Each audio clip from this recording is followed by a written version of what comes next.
Ya hemos leído en estas tres versiones sobre los pacificadores, cosa que me gustaría volver a leerla en Mateo capítulo 5, versículo 9. Dice, bienaventurados los pacificadores, porque ellos serán llamados hijos de Dios. En la Biblia de las Américas dice, bienaventurados los que procuran la paz, los que están en busca de la paz, pues ellos serán llamados hijos de Dios. En la Biblia de Jerusalén, 1976, dice, bienaventurados los que trabajan por la paz, porque ellos serán llamados hijos de Dios. No hay mucha diferencia, no cambia la esencia, cambian un poco los términos, pero la esencia es la misma.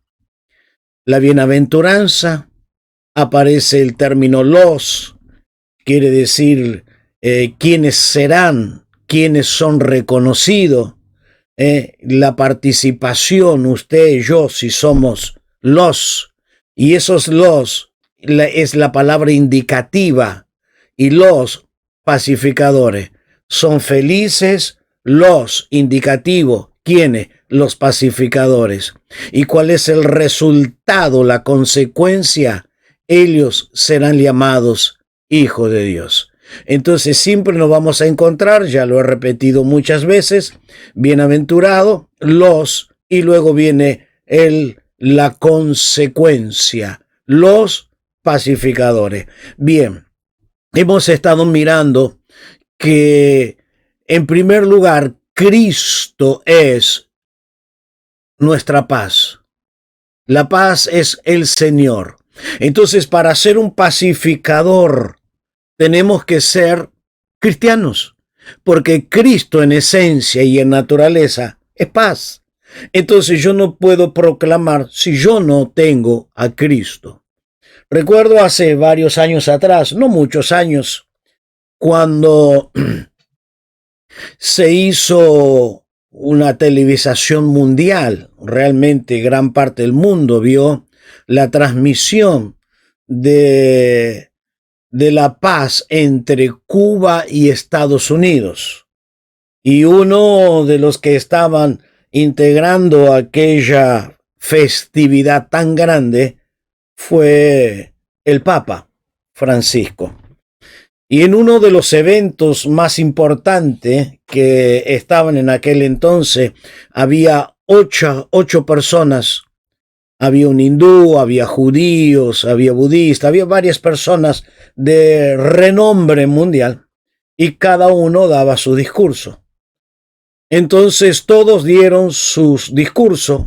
Esto lo hicieron desde los Estados Unidos.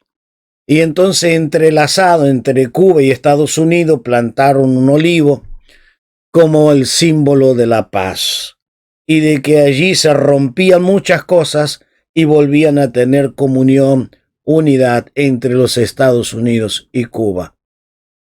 Bien, fue una paz que no sé si duró 2 años, cuanto mucho. 2 años los vuelos comenzaron a hacerse entre Cuba y Estados Unidos, pero duró muy poco tiempo. Y entonces en esos discursos, en esos 8 discursos que cada uno dio, nadie, jamás, nadie mencionó a Cristo o la Biblia, el príncipe de paz. Entonces yo, lógicamente, escuchando todos los discursos, escribí un artículo y lo hice público también, de que jamás iba a haber paz si no actuaba el verdadero príncipe de paz.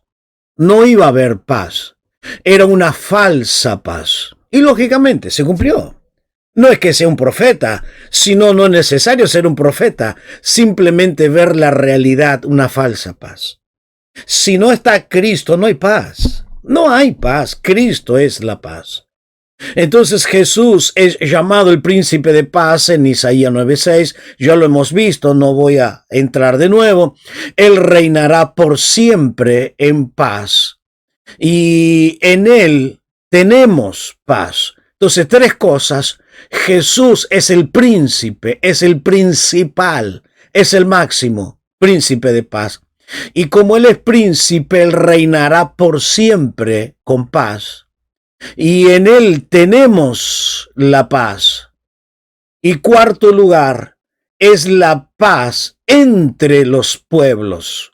Esto nos llegamos a ver y vamos a mirarlo desde hoy. Vamos a mirarlo. El Señor Jesús es la paz entre los pueblos.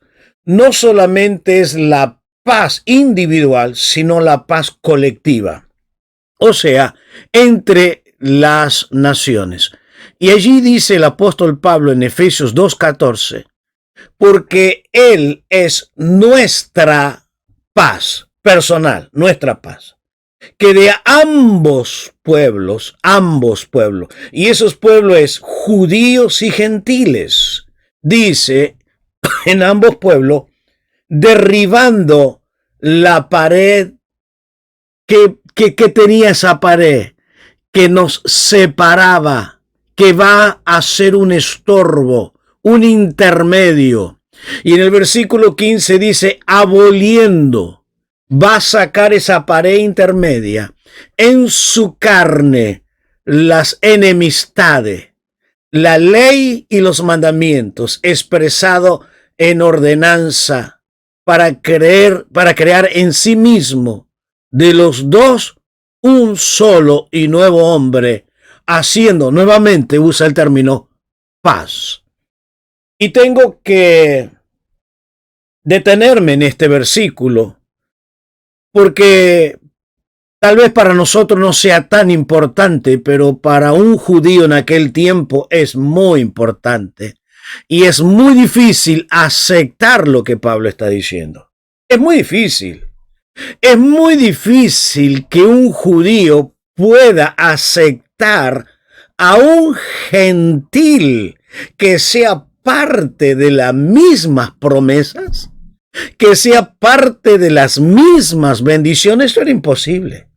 Y Pablo dice, no, esa separación que ustedes tenían, Dios la abolió en Cristo. La abolió, lo eliminó. ¿Para qué? Para crear de los dos, esas dos naciones, un hombre haciendo la paz, haciendo un cuerpo, uno solo. Esto quebraba todo el orgullo religioso, toda la soberbia, porque un judío tenía 8 grandes orgullos. 8 grandes orgullos.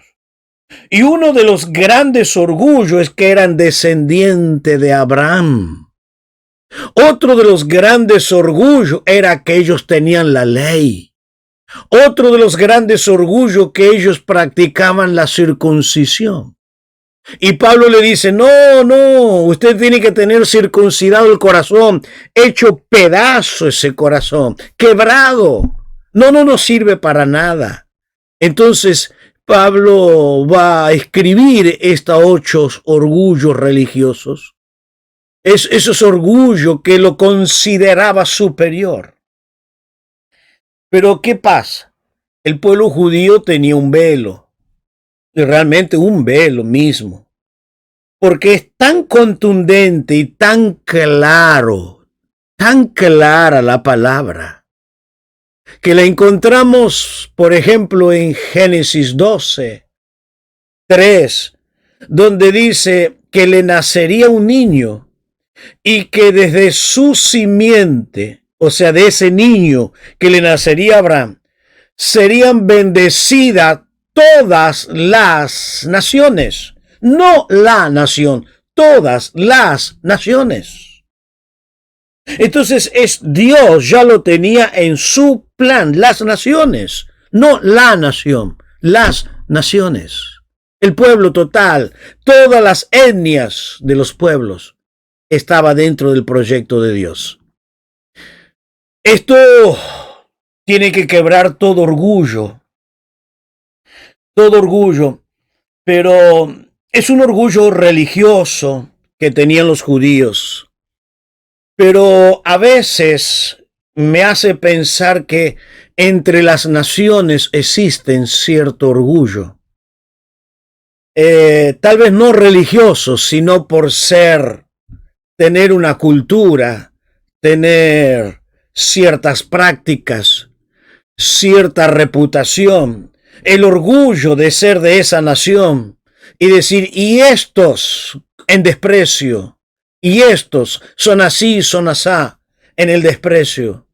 Y esto no es de agrado, lógicamente, a Dios.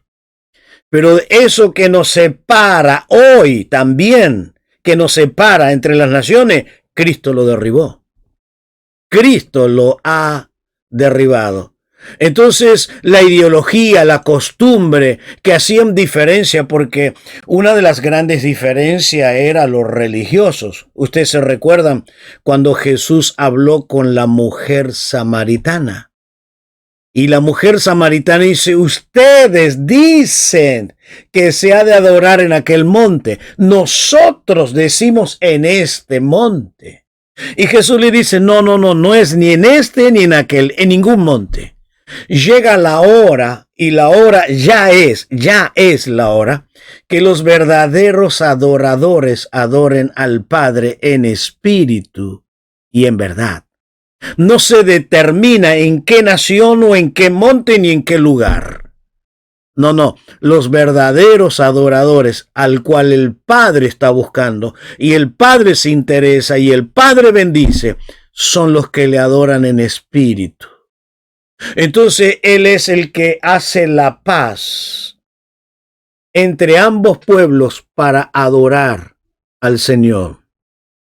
Creo que hay un himno, si mal no recuerdo, donde dice que de toda nación, de todo pueblo, se ha de adorar, de la tribu tal, de tal, estarán juntos alabando al Señor.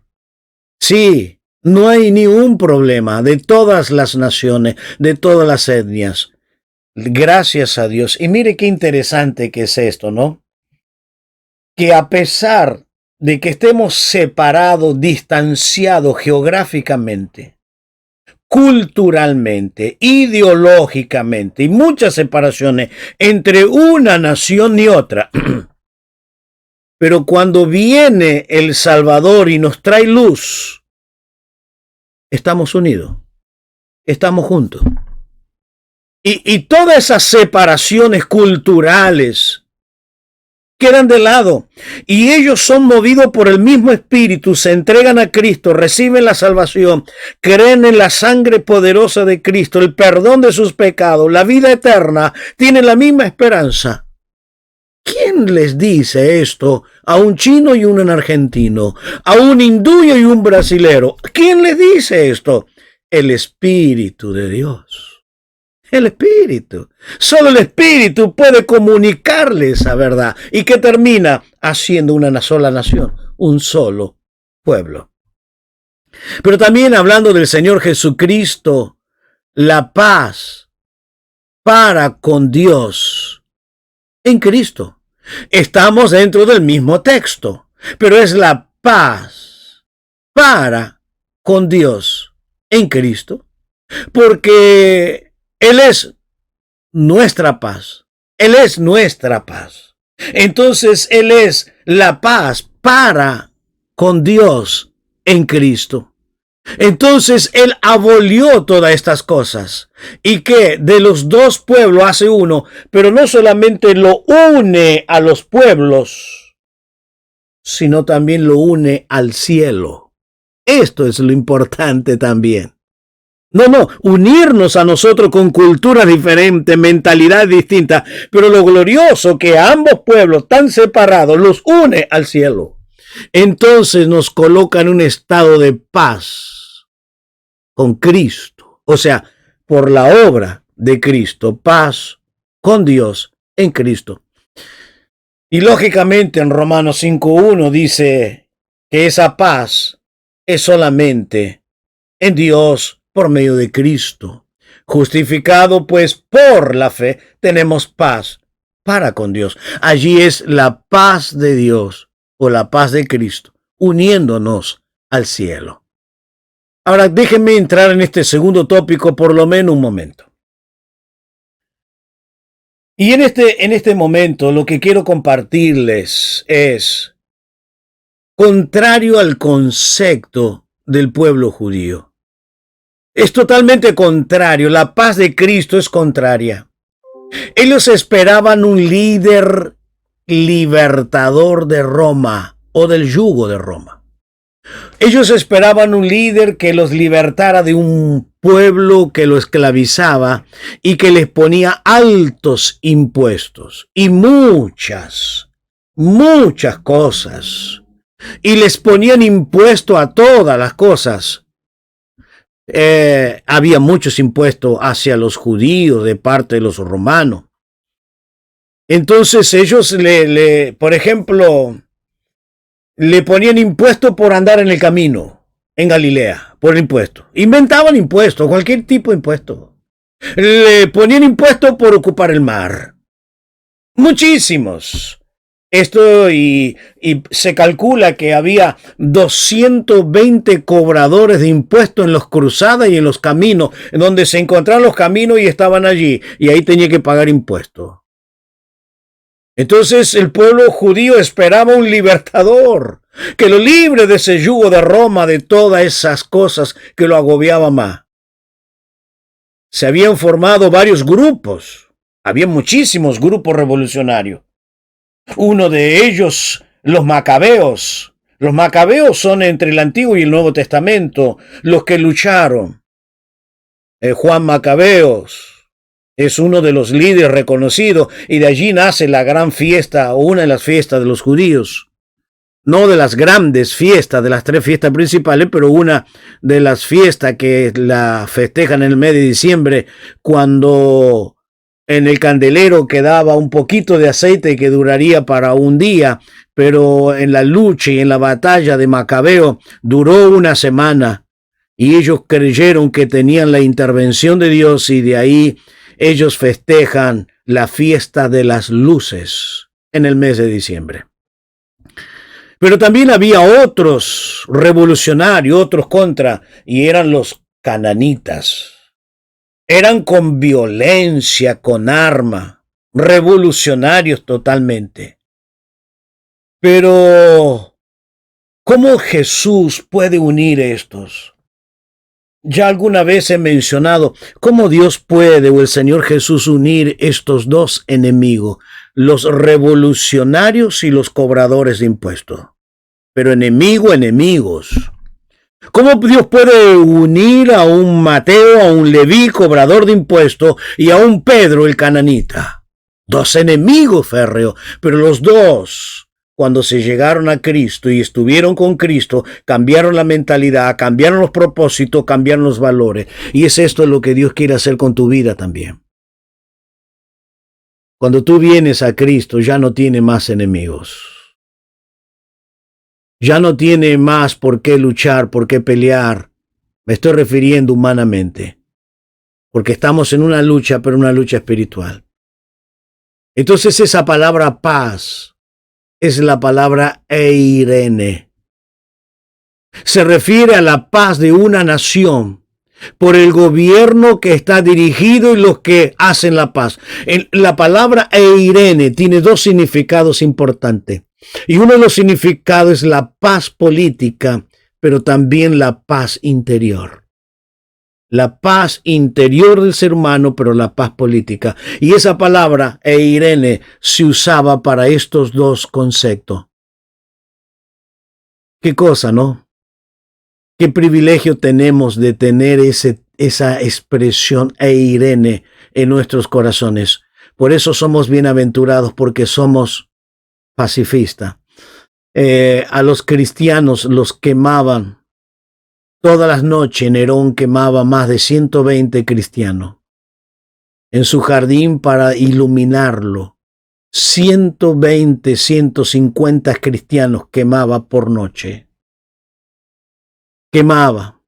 A los cristianos los colocaban en la arena del Coliseo para ser despedazados por los animales.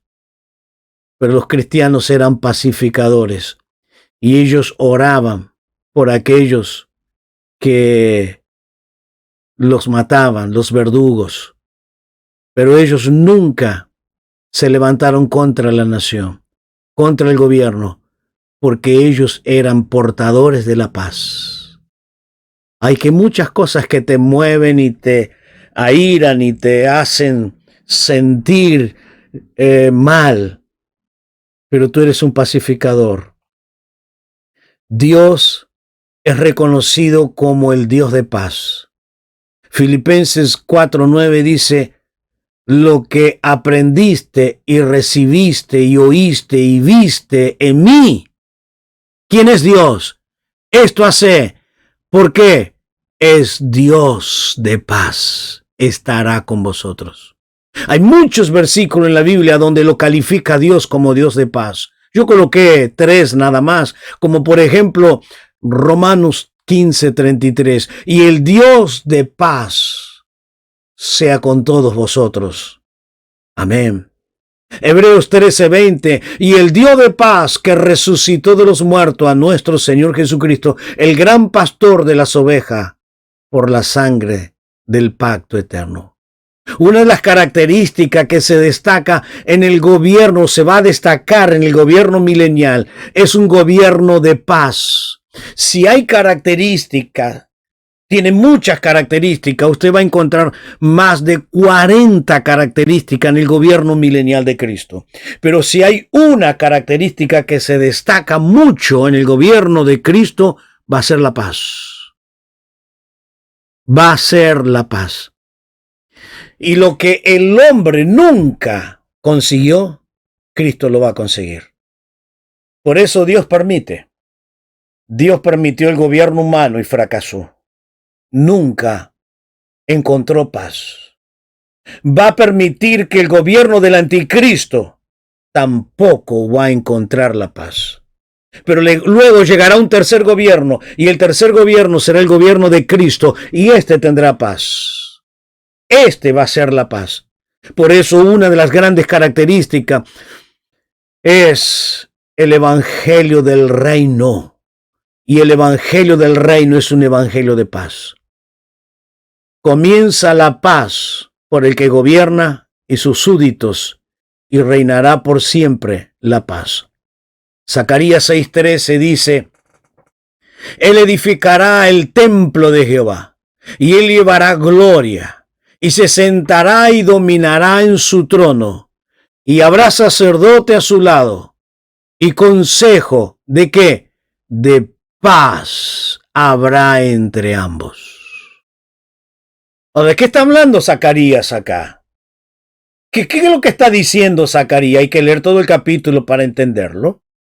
Pero está hablando del milenio, de una profecía. Y él dice, él edificará el templo de Jehová. Va a edificar el templo. Pero también en ese templo él llevará la gloria. No solamente la gloria, y se sentará, tercero. Y cuarto, y dominará en su trono. Por favor, quiero que noten bien lo que está diciendo este texto. Zacarías 6:13 dice, edificará el templo, 1. Llevará gloria, 2. 3. Y se sentará y dominará en su trono. Y hará sacerdote a su lado y consejo de paz habrá entre ambos. Entre su sacerdote y el que gobierna. Ahora yo creo que en el milenio vamos a reinar. O sea, la Biblia lo dice. Pero yo creo que yo voy a estar aquí. Y usted también tiene que anhelarlo y no bajar. ¿Y qué va a hacer? Habrá sacerdotes. Usted y yo. Vamos a ser sacerdotes. Ya lo somos. ¿Y dónde vamos a estar? A su lado. ¿Y qué va a hacer con esos sacerdotes? Y consejo de paz habrá entre ambos. Entonces, ¿qué vamos a hacer? Vamos a estar ministrando la paz. Entonces, mi querido, la paz comienza en tu conciencia. La paz continúa en relación celestial. La paz comienza en tu relación entre personas. Y cuarto, la paz será ministrada. Te lo repito de nuevo para que te lo grabes. La paz tiene que comenzar en tu conciencia, el perdón de tus pecados. La paz te tiene que llevar a una relación espiritual y celestial. Tercero, la paz te tiene que llevar a una relación entre personas. No siempre estar en conflicto. Entonces el problema está en tu interior. Te falta la paz en tu conciencia o la paz con Dios, para luego practicar la tercera paz, la paz de relación. Entonces llegará la cuarta y estarás ahí, gobernando para ministrar la paz. Isaías 60:17 dice, en vez de bronce traerán oro, y por hierro plata, y por madera bronce, en lugar de piedra y hierro, y pondré paz por tu tributo y justicia por tus opresores. ¿Cómo va a ser el gobierno de Cristo? Pondrá paz. ¿Qué es lo que va? Oiga, esto es tremendo. Esto es muy llamativo. Deberían leerlo nuestros presidentes, gobernantes actuales. Pondrá paz. ¿Por qué pondrás paz? Por tu tributo. Entonces quiere decir que en aquel momento, cuando tengamos el milenio, en vez de tributo, vamos a tener paz. Y su justicia por tus opresores. ¡Ah! ¡Qué tremenda promesa! ¿Qué gobierno será este? ¿Qué privilegio? Habrá paz. Y esa paz será duradera. Entonces la paz comienza en tu conciencia, en tu relación con el cielo, en tu relación con la tierra, y tú vas a ministrar paz. Revisa tu interior. Revísalo, por favor. Si quieres ser un bienaventurado, tiene estos 4 procesos. Y vamos a seguir hablando sobre el tema. Vamos a seguir hablando de los bienaventurados, los pacificadores. Oramos. Padre, muchas gracias por regalarnos esta preciosa noche, este privilegio de estar transmitiendo tu palabra. Te pido que bendiga a todos mis hermanos y a todos, Señor, los que nos van a escuchar por YouTube. Bendícelos de una manera muy especial hasta donde llegue este mensaje. Que puedan entender que las personas no tendrán paz si su solución contigo, Señor, no se arregla. Si su vida no está arreglada, arrepentida, convertida, no habrá paz. Te lo pido, Padre, que sea esta la verdadera paz, no la paz del mundo, la paz del cielo. En el nombre de Jesús. Amén.